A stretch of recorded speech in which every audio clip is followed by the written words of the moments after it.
La Dionísica de Nonus, canto número 3. Sumario. Navegación de Cadmo y llega a Samotracia. Cadmo ante el palacio, encuentro con Coribantes, encuentro con persuasión, descripción del palacio y su jardín. Presentación de la realeza a Samotracia y recepción de Cadmo. Llegada de Ematión. Historia de Dárdano, banquete real. Cadmo y Electra, discurso de Cadmo. Respuesta de Electra. Presentación de Armonía y mensaje de Hermes. Circunstancias del nacimiento de Armonía, llegada de Hermes y Electra. En el tercero se trata de la nave errante de Cadmo, del palacio de Electra y la hospitalidad de su mesa. Terminó el combate cuando el invierno se fue. Entretanto, Orión ascendía con su tajili libre de nubes mostrando la punta de su brillante espada. Los escarchados pies del sumerio Tauro ya no se bañaron nunca más en el mar circular, así como tampoco en la región sedienta Osa, madre de lluvias. Sus secos pies ya no atravesaban la marmórea agua, ni los mazaguetas que fustigan sus errantes moradas, cuando atraviesan el río con sus circulares ruedas de madera, rayaban el húmedo surco del helado istro.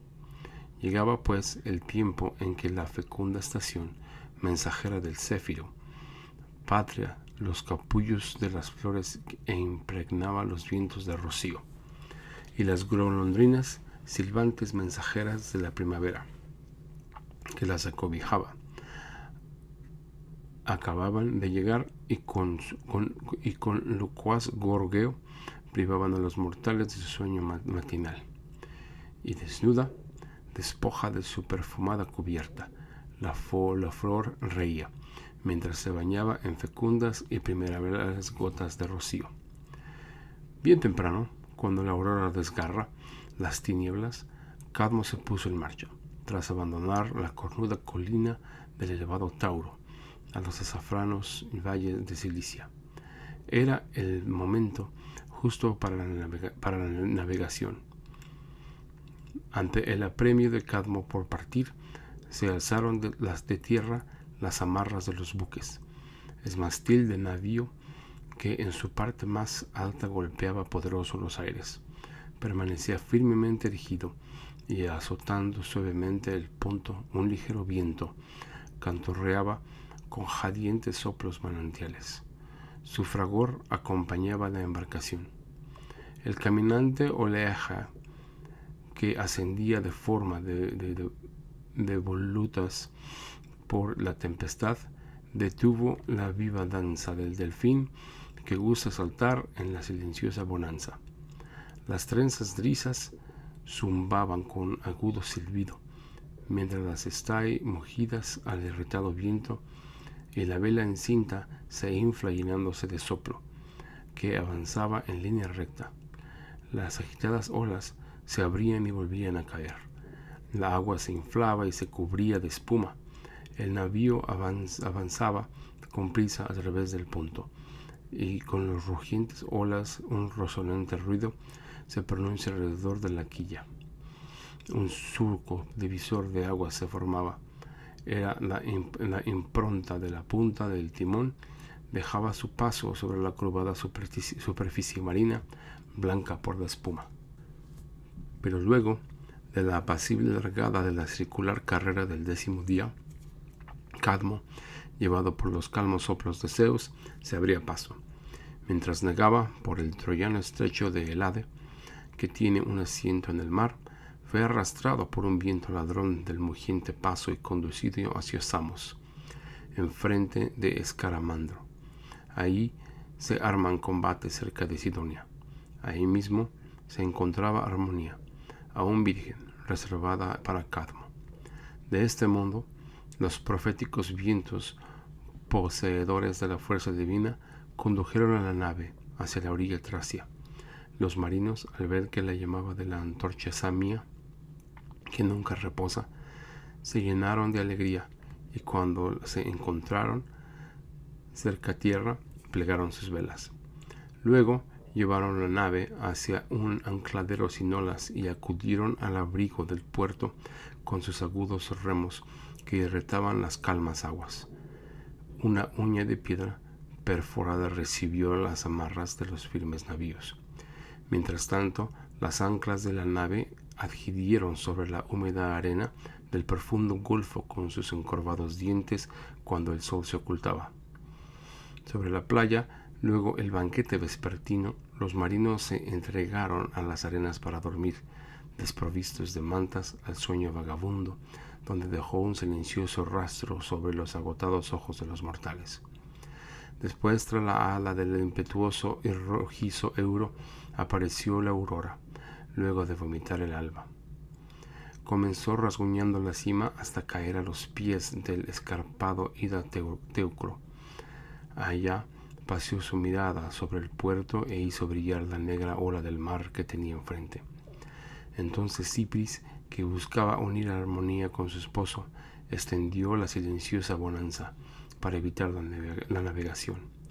En ese momento, un tempranero pájaro gritaba, cortando el aire, y columnas de coribantes, que agitaban las soledades, munidas de hermosos cascos, agitaban sus escudos y zapateaban los son de los ritmos pasos a las danzas del conoso. Y al mismo tiempo que el panadero del conoso de bovina piel producía un terrible estruendo ante el espiralado golpe de un rápido hierro, la flauta doble resonaba. Así, mientras los bailarines se aceleraban una melodía, los acompañantes en su candiciosa agitación. Canturreaban los árboles, mugían las piedras, y los bosques se agitaban en un bacanal con inteligente vibración. Las dríades cantaban a las osas, se lanzaban en tropel hacia la danza saltando y girando enfrentadas. Los leones producían un rugido con competitivas gargantas que simulaban el alalá de los cabiros. En sus fiestas mistéricas, grito lúcido pese al frenzy. La divina Hécate, que aman los cachorros, era celebrada. Y las festivas flautas, a las que la técnica del cronida descubrió una vez, mientras trabajaba el cuerno, resonaba sin acompañamiento. Bien temprano se despertó Cadmo a causa del alboroto cántico de las coribantes, amantes del tumulto, y también los navegantes idóneos, con que él andaba a la deriva tras oír en la madrugada el ruidoso pandero. Dejaron unas camas descubiertos de arena y abandonaron la playa azotada por el mar, en donde había improvisado unas camas sobre el suelo costero. El viajero Cadmo iba tras el rastro de la ciudad. Luego de dejar la nave a sus compañeros, se alejó del lugar y se perdió.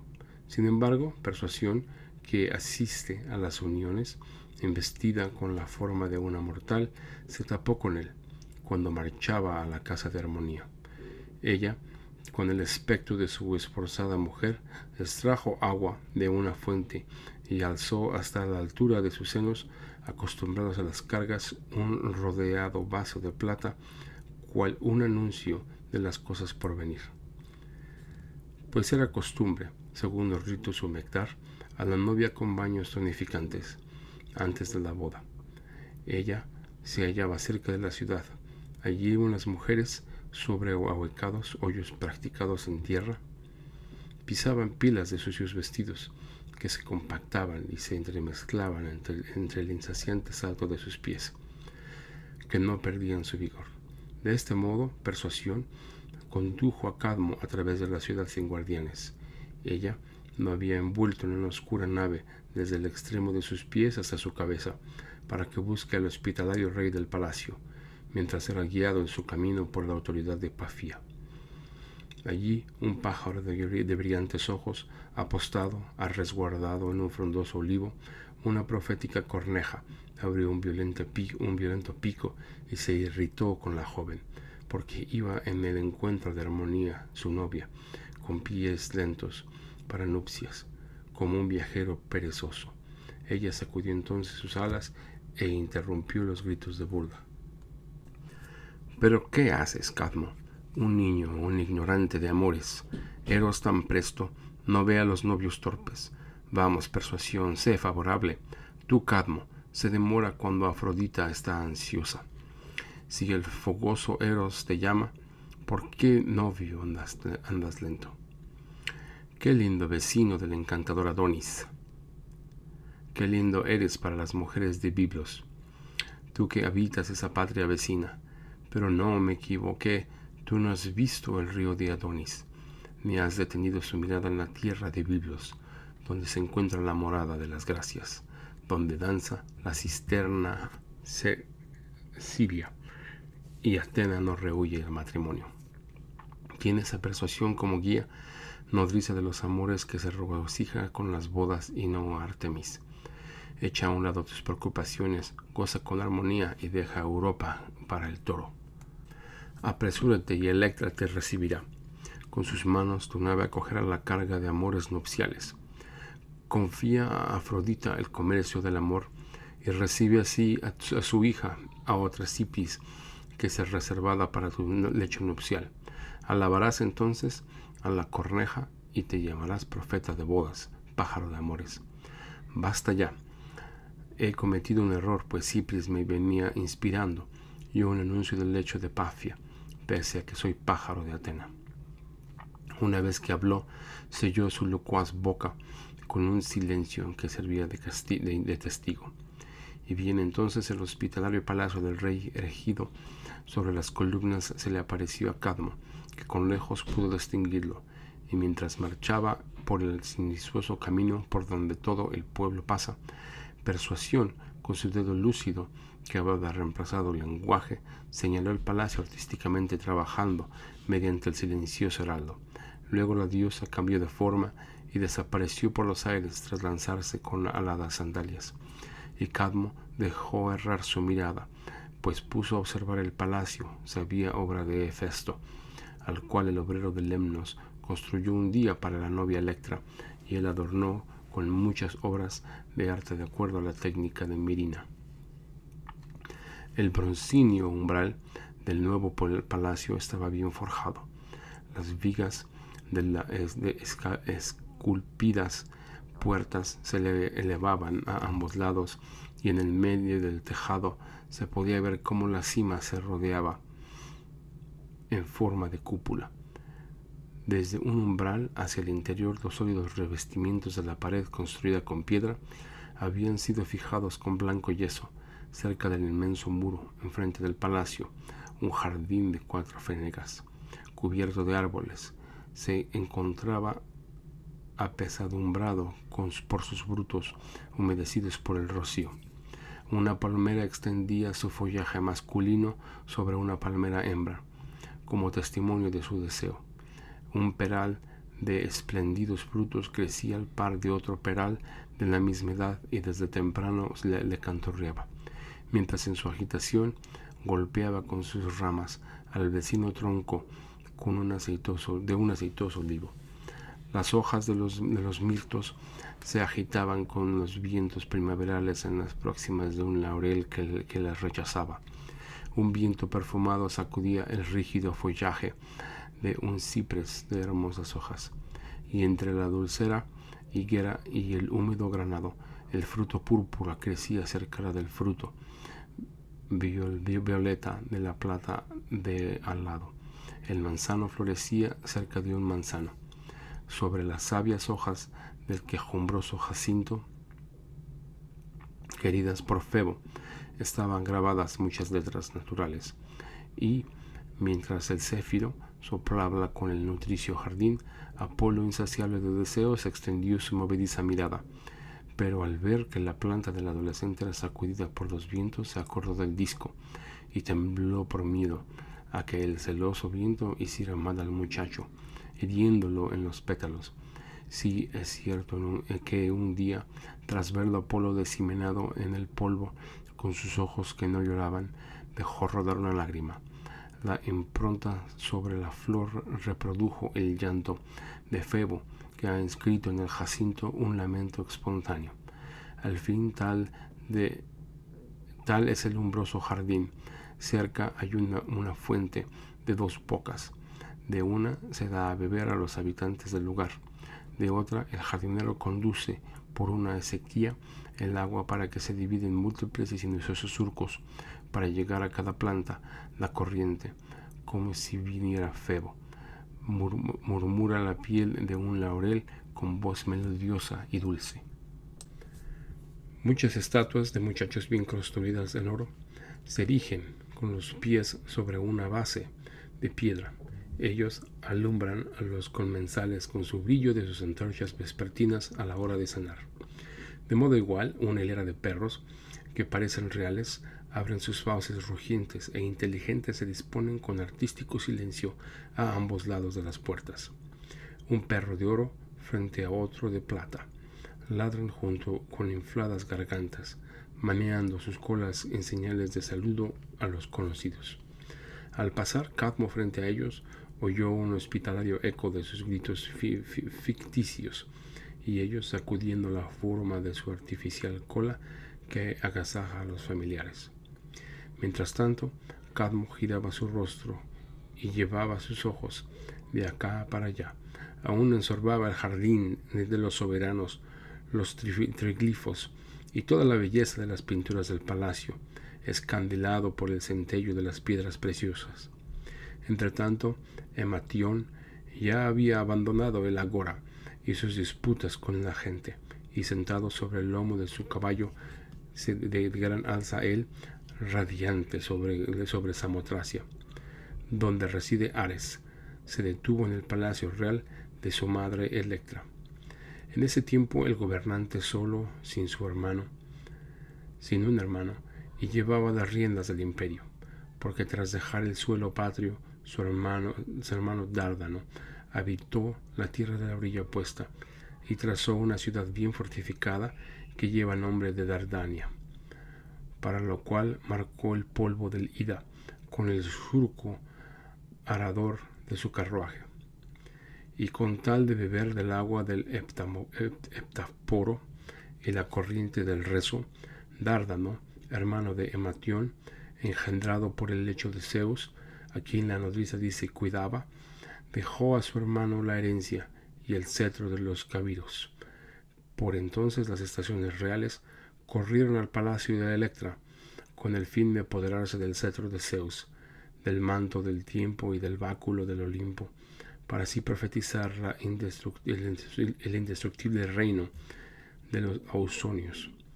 Ellas alimentaron a la criatura, pero de acuerdo a la ineluctable profecía de Zeus, cuando llegó a la adolescencia y semejante a una espiga, disputó a la flor de la juventud que todo renueva, al abandono del palacio de Electra. Era el tiempo que en las aguas del tercer diluvio se elevaron con torres por olas e inundaron los cimientos del mundo. En efecto, Ogico había experimentado la primera de las ruidosas tormentas. Sus aguas se elevaron hasta cortar los aires, sumergido y ocultando a toda la tierra. Las cimas de las montañas de Tesalía quedaron escondidas, y ahí en el alto la petrea cima de Pitia, vecina de las nubes, se agitaba por los torrentes de las lluvias. Un segundo diluvio hubo. Esta vez el agua de las tormentas cubrió con su rabiosa corriente la órbita circular de la tierra, y aunque los mortales perecieron, Deucalión fue el único con su compañera Pirra que pudo atravesar el interior de su barca la tempestuosa corriente de la incesante tormenta. Así el marino, tras dar vueltas a la deriva, cruzó el aire acuoso. Finalmente, cuando tuvo lugar el tercer diluvio de Zeus, y los cimientos de la tierra fueron batidos por las olas y ocultadas las cimas. En efecto, hasta la seca superficie de Sidonia, incluso el monte Athos, quedaron cubiertos por el agua. Fue entonces cuando Dárdano, tras abrirse, pasó entre las elevadas corrientes de la tormenta, arribó al antiguo Ida, su vecino. Y bien, este es su hermano Ematión, cual soberano de las tierras de la Nivea Sidonia. Él, al retirarse de la estrepitosa plaza pública, quedó atónito al toparse con la figura del héroe, dado que su juventud combinaba la habilidad y la belleza en armoniosos rasgos. Ematión, quedado deslumbrado por semejante porte, pues los ojos de los sensatos reyes son sus heraldos espontáneos, pese a un silencio. Tomó entonces a Cadmo de la mano y le ofreció su hospitalidad, luego con su madre. Electra preparó con una gran mesa variados manjares y mientras halagaba al huésped con ansiosas y irreprochables palabras, le sirvió abundantemente. Sin embargo, éste parecía, con su curvado cuello inclinado hacia el suelo, mientras deslizaba de desencantada mirada lejos de sus anfitriones, y apenas si comió. Sentado enfrente de la hospitalaria señora, con su mirada cabizbaja, tendía su avergonzosa y recatada mano sobre la mesa. Durante la cena, las cañas del ida coribántico respiraban y una a otra en tropel resonaba para ellos. El ritmo de la danza de sus manos, los danzantes dedos que contenían el sonido con su presión, tocaron una melodía que salía de los muchos agujeros del canal de la mugiente flauta, y el repercutinante ruido de los címbalos con discos de bronce, golpeados con ligeras sacudidas, resonaba al ritmo de las unísonas flautas, y también las cuerdas de la lira de 7 tonos vibraban con agudo sonido bajo la púa. Pero cuando llegó de la cena, Cadmo se hubo hartado de la flauta de Bistonia. Se acercó su silla a la reina, que con curiosidad lo interrogaba, y tras hacer a un lado el aguijón de las preocupaciones que lo llevaron a errar por la mar, habló en su radiante linaje y exclamó a viva voz gran cantidad de palabras que fluían como un errante de su abierta boca. Querida mujer, ¿por qué me preguntas tanto sobre la sangre de mi raza? Yo comparo las generaciones de los efímeros mortales con las hojas. Los impetuosos vientos aparecen por la tierra algunas hojas cuando llega el otoño, pero en el momento de la primavera los árboles del bosque nutren a otras volviéndolas prósperas. Hay también las generaciones humanas de corta vida. Una se somete a la muerte cuando acaba el ciclo de la carrera de la vida. En cambio otra florece hasta ascenderle su lugar en la siguiente, pues el tiempo se desliza, renovándose siempre, cambia su forma, pasando de los caballeros blancos a la juventud. Bien, yo le voy a cortar a mi famoso linaje de muchos hijos, hoy una ciudad famosa por sus caballos, Argos, santuario de Hera, en el centro de la isla de Tantálida. Ahí un hombre engendró una hija, junto a toda de su descendencia femenina. Tal varón era Ínaco, afamado ciudadano del país de Inicia, ministro del templo, y él, el mayor, practicó ocultamente terribles ritos revelados a la diosa protectora de la ciudad, y se rehusó tener por yerno a Zeus, el primero entre los dioses, conductor de los astros, a fin de conservar el respeto religioso por Hera. En aquel tiempo, Io, bajo una naturaleza bovina, tras haber cambiado su imagen por la de una becerra, fue llevada hacia la tropa en el campo y ahí se puso a pastar. Pero Hera puso para la ternera a un pintoresco boyero que no se entrega al sueño, Argo, quien con sus inefarables ojos se encargaba de aspirar los astados himeos de Zeus, que no se deja ver. Y la joven marchó a la pastura, temerosa de la mirada del pastor de innumerables ojos. Después, al ser excitada su piel por el tabano que devora los miembros, Io, rayo con su extraviada pezuña, olas del mar Jónico. Ella marchó también hacia Egipto, hasta un río, el cual mis conciudadanos llamaron por el sobrenombre de Nilo, dado que el húmedo esposo año tras año se vuelven por la tierra y las cubre con el nuevo lodo gracias a la corriente fangosa. Allá llegó efectivamente a este Egipto, y allá, tras abandonar su forma bovina, trocó su imagen con la de una cornuda deidad y divinó diosa de fertilidad. Desde entonces, cuando se quema el fruto de Demeter de Egipto, de mí, la portadora de cuernos, un humo entremezclado con perfumadas brisas de vueltas en torno. Ahí se engendró a Epéfano para Zeus, pues el divino esposo se lanzó con sus manos locas de amor sobre el pecho intacto de la becerra, hija de Ínaco. Épafo, nacido de un dios, fue el padre de Libia.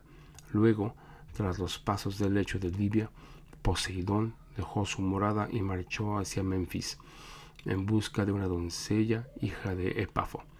Ahí la joven virgen recibió el habitante de las profundidades marinas, que momentáneamente viajaba sobre tierra firme, y engendró a Belo, el Zeus libio, el agricultor de mi raza. Y áridas arenas, por su don profético, pregonaron un nuevo oráculo, el de Zeus Abistes. Le responde a la paloma Caonia. Belo fue un padre de una generación de 5 hijos, uno tras otro, primero Finio y Phoenix, que se exilaron. Con ellos creció Agenor, quien se abrió camino hacia Tebas después de abandonar Menfis, y hacia Isiria después de Tebas. Él fue mi padre, un ciudadano de cambiantes ciudades, de vida inestable. Luego nació el sabio Egipto, que habitó el suelo egipcio, padre desgraciado de muchos hijos. En su descendencia de varones engendró un rebaño numeroso de corta vida, y luego Dánao, que dejó su patria, él armó su descendencia femenina contra la raza de los varones con una espada nupcial, para que sus cámaras se tiñan de rojo con la sangre de los rotos himneos. Y tras ocultar las espadas, la femenina Inio durmió al masculino Ares, desnudo sobre los lechos donde estaban las armas. Sin embargo, a Hipermnestra no le agradó ser la asesina de su esposo, e hizo a un lado las órdenes de su padre, funestos con sus yernos, y entregó a los madrugadores vientos sus palabras. Ella conservó puras sus manos del hierro y de la sangre, pues en efecto fue piedosa la unión con su marido. Pero un audaz toro errante raptó a esta floreciente hermana. Si en verdad se fue un toro, pues yo no puedo creer que los toros deseen y meos con mujeres. Y en fin, Agenor me ha enviado en compañía de sus hermanos tras los pasos de nuestra hermana y del salvaje raptor de la Virgen, el falso toro que navega por los mares sin olas, y es a causa de esto que errante y debilitado llegó aquí. Tal fue el relato de Cadmo por el interior del palacio de hermosas siringas. Él había dejado fluir las palabras con su elocuente boca. Había hablado del aguijón de la amenaza paterna desatada por salvar a sus hijos, y del engañoso toro que viaja sobre las rugientes olas tirias, del incansable raptor de la Virgen Sidonia, de la que aún no se ha tenido noticias. Electra, luego de haberlo oído, le respondió con consoladoras palabras: extranjero, entrega el torbellino de olvido al silencio sin memoria, y a tu hermana, y a tu patria, y a tu padre, pues así anda la vida de los mortales, aún pena tras otra. Porque a todos aquellos que un viento mortal ha parido, quedan presos por la necesidad de la rueca del destino. Yo puedo atestiguarlo, aunque sea una reina. Antaño también yo fui una de aquellas Pleiades a las que vuestra madre engendró en su seno. Ella alumbró a sus hijas en dolorosos partos, e incluso 7 veces invocó a Ilitia en su lecho para que aligerara de dolores de los sucesivos alumbrados. Pues atestiguarlo, pues vivo lejos de la casa de mis padres, ni Asterope está cerca de mí, mi Maya, mi compañera, ni mi hermana Seleno comparte mi hogar. Ni siquiera he tenido entre mis brazos que cuidan y alegran la infancia al niño, Lacedemonio, de mi hermana Taigete, para mecerlo sobre mi pecho de un lado a otro. Tampoco veo la casa de Alcione, que está cerca, ni oigo alguna palabra tan grata a mi corazón de la misma Mérope. Pero hay otras cosas que me hacen sufrir más aún. Mi hijo Dárdano, el cual Recién disputaba la vida con su barbilla, que iba asomando, abandonó la patria y se estableció en el seno del suelo de Ida. Ofrendó el primer corte de sus cabellos al simio frigio y bebió el agua extranjera del río Timbro. Y más todavía con los confines de Libia, mi padre aún se fatiga, el viejo Atlante. Permanece curvado, con sus hombros gastados por sostener la bóveda celeste de 7 zonas. Con todo, pese a padecer tamaños males, alimentó a las promesas de Zeus la consoladora esperanza de que marchare con mis otras hermanas desde la tierra hacia el firmamento estrellado de Atlante, donde el cielo será mi morada y yo la séptima estrella. Tú también apacigua las angustias, pues sin ser visto el terrible hilo del inexible destino te dejó su marca, mientras echaba a rodar el torbellino de la suerte que hace errar la vida. En tu exilio sé fuerte y sobrelleva la ineluctable ley de la necesidad, mientras alimentas una mejor esperanza precursora de cosas futuras. Pero si Io, que nació primero, echa las raíces de tu raza, si obtuviste la Libia de sangre de Poseidón en tu familia, permanece entre los extranjeros como Dárdano, habita esta casa en la ciudad extraña como un padre, Ágeno como Dano, el hermano de su padre. Pues también otro hombre así que llevó encima su casa, perteneciente a la raza divina de Io, el retoño celestial descendiente de Zeus llamado Bisante. Luego de haber bebido el agua de 7 bocas del autogenerador Nilo, se estableció en el vecino país, ahí donde sus aguas atravesadas una vez por la ternera hija de Inaco se desplazan por las costas del Bósforo. Él erigió una luz para todos los pueblos con los alrededores que una vez hubo doblegado la inexible cervix de aquel furioso toro. Así habló ella, con el objeto de adormecer las preocupaciones de Agenórida. Entre tanto, el padre Zeus envió al hijo de Maya hacia el palacio de Electra, cual rápido mensajero a las alas desplegadas, a fin de que ella ofrezca armonía a Cadmo para la armonía de los himneos. Era esta una joven virgen exiliada del cielo, concebida por Afrodita, con sus furtivos amores, con el adúltero Ares. Pero luego su madre, temerosa de que el bebé hablara por sí mismo de su secreta unión, no lo alimentó. Desde el seno de los cielos ella condujo a su joven hija, recostada sobre el brazo contra su pecho, hacia el palacio de Electra, apto para su crianza. Ahí mismo las estaciones que asisten a los partos acababan de liberar a un niño aún húmedo. El tiempo de los senos inflados y consistentes de su madre dejaban brotar blanca savia. Una vez recibida la legítima hija con los mismos derechos, ella acogió conjuntamente en su seno a la niña recién nacida, con Ematión, que también acababa de nacer. Con los mismos tiernos cuidados, sostuvo en su mano nutricia una doble descendencia, y así como una lanuda, leona de la selva, que ha parido mellizos en la maleza, acordaba a sus 2 pechos. Se manan gotas de leche, y uno a otro cachorro, y procuran sus 2 crías la misma parte de su pezón, y así como, mientras lame su piel y su cuello, aún sin pelos, alimenta con el mismo celo a la nueva generación. Así también Electra, por entonces cuidaba a su hijo, y los amamantaba con su cariñoso pecho. Ella cargaba con la unida pareja de bebés recién nacidos. A menudo con la palma de su mano abierta y generosa solía sostener en brazos a un inocente hijo que, un acuerdo con la niña de una misma edad, iban de una teta a otra para la savia de sus prósperos pechos. Luego sentaba sobre sus rodillas al niño varón junto a la niña mujer y se cruzaba de piernas apartando un muslo del otro para que este modo alargar y ahuecar más el pliegue de su vestido.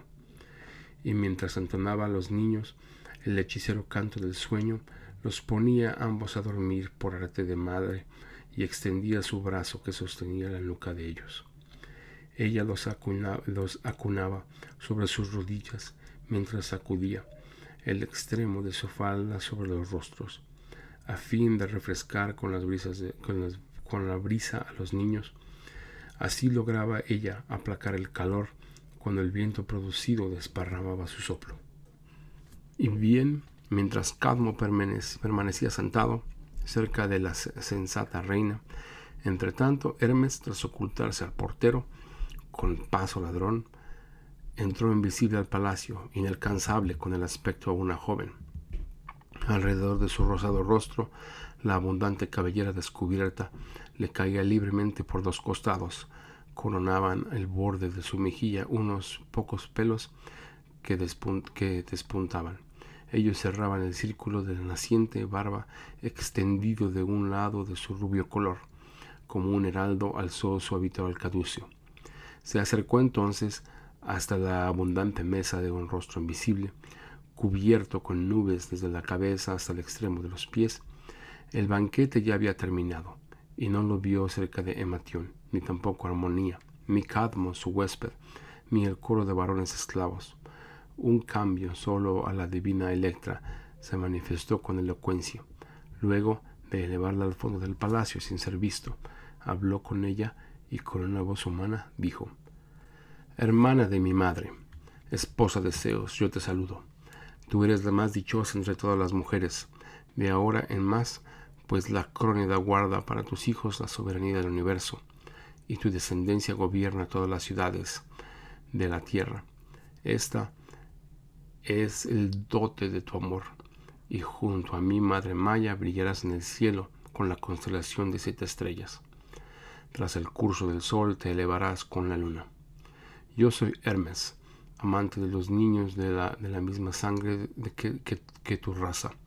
Soy el mensajero de alas desplegadas de los inmortales, tu esposo protector de la hospitalidad, que domina en lo alto. Me envió desde los cielos por un huésped temeroso de los dioses. Vamos, también tú obedece a tu Crónida. Haz parir a tu hija Armonía con Cadmo, su compañero de la misma edad. Sí que dé dote, sea agradable a Zeus y a los bienaventurados, pues el extranjero salvó con su canto a todos los inmortales cuando estaban en peligro. Este hombre ha desplegado para el Olimpo el día de la libertad, y que no te hinche entonces tu hija con los sobollosos del que teme separarse de su madre. Dadla más bien al protector Cadmo en matrimonio, docil tú al Crónida y a Ares y a Citra. Fin de canto número 3.